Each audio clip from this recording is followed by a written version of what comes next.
Welcome to Know This About Africa, the channel that delves deep into the rich history, culture, and heritage of the African continent. I'm thrilled to have you join us on this captivating journey of exploration.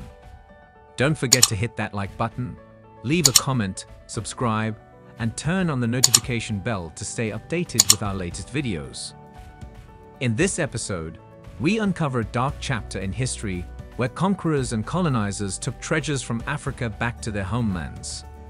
These treasures, sometimes used to fund wars or considered mere novelties, have a complex and controversial past.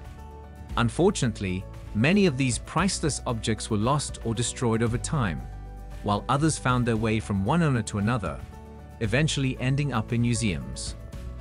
Today, we'll shine a spotlight on 10 major items stolen from Africa by Britain.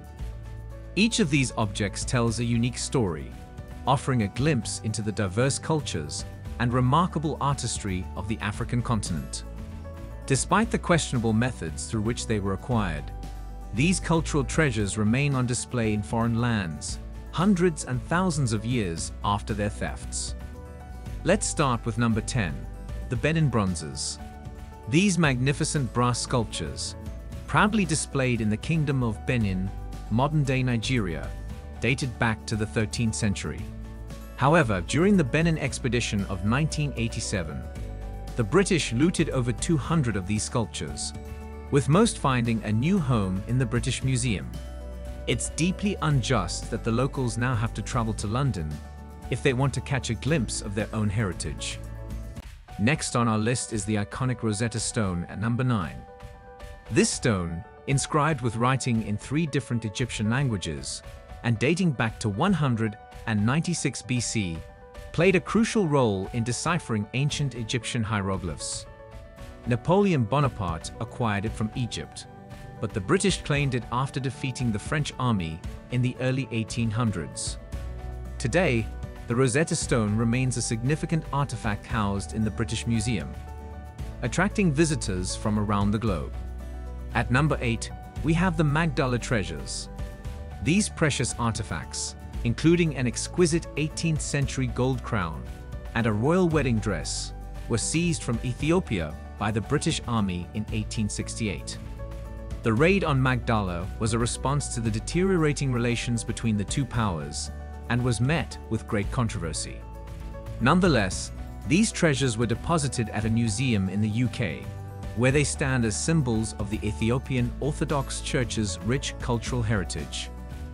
Moving on to number 7, we encounter the Zimbabwe Bird.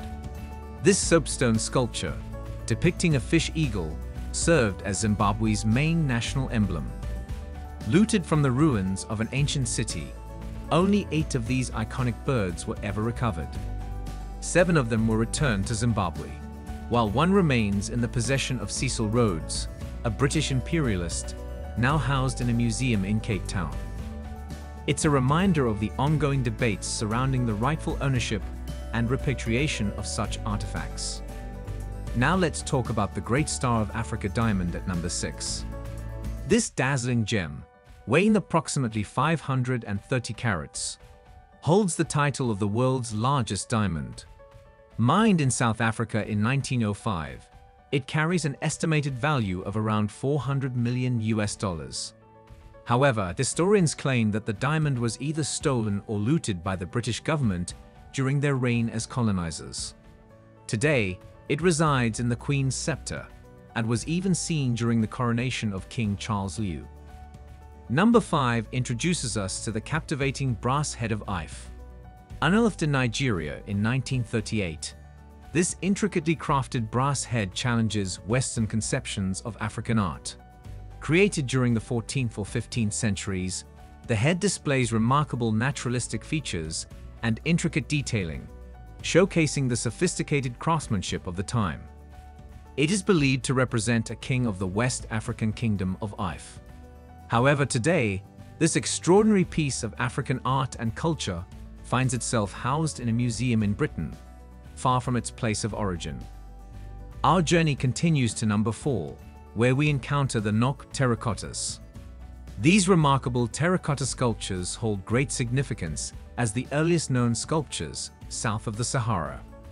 Originating from the ancient Nok culture in what is now modern-day Nigeria, these sculptures date back to the early Iron Age, thriving from 1500 BC to 580 AD.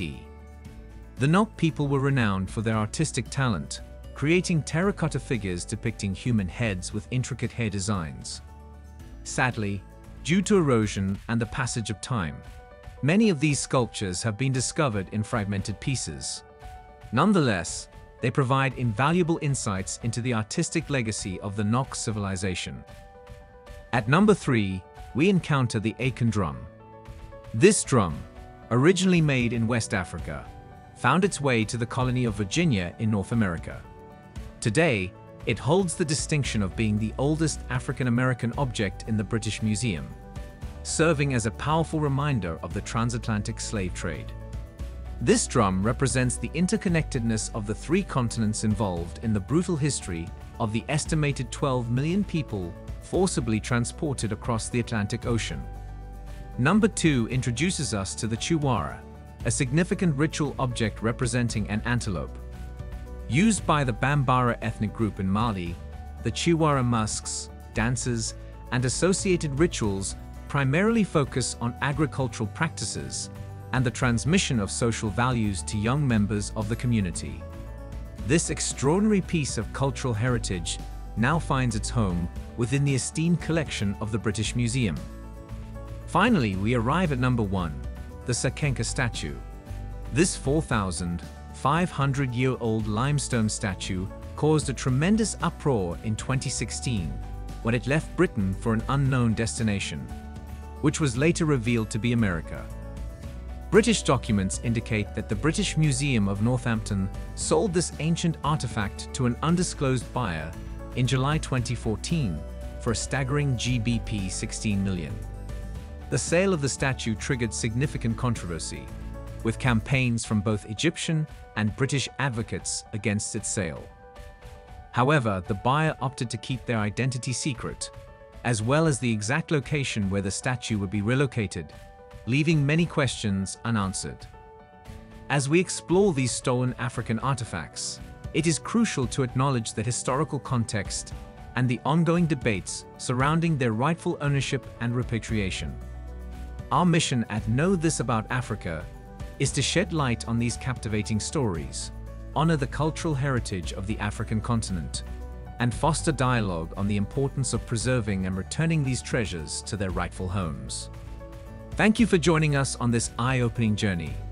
Remember to hit that like button, leave a comment, subscribe to our channel, and turn on the notification bell to stay updated with our latest videos. Together, let's celebrate the richness and diversity of Africa's history and contribute to the ongoing conversation surrounding these stolen cultural treasures.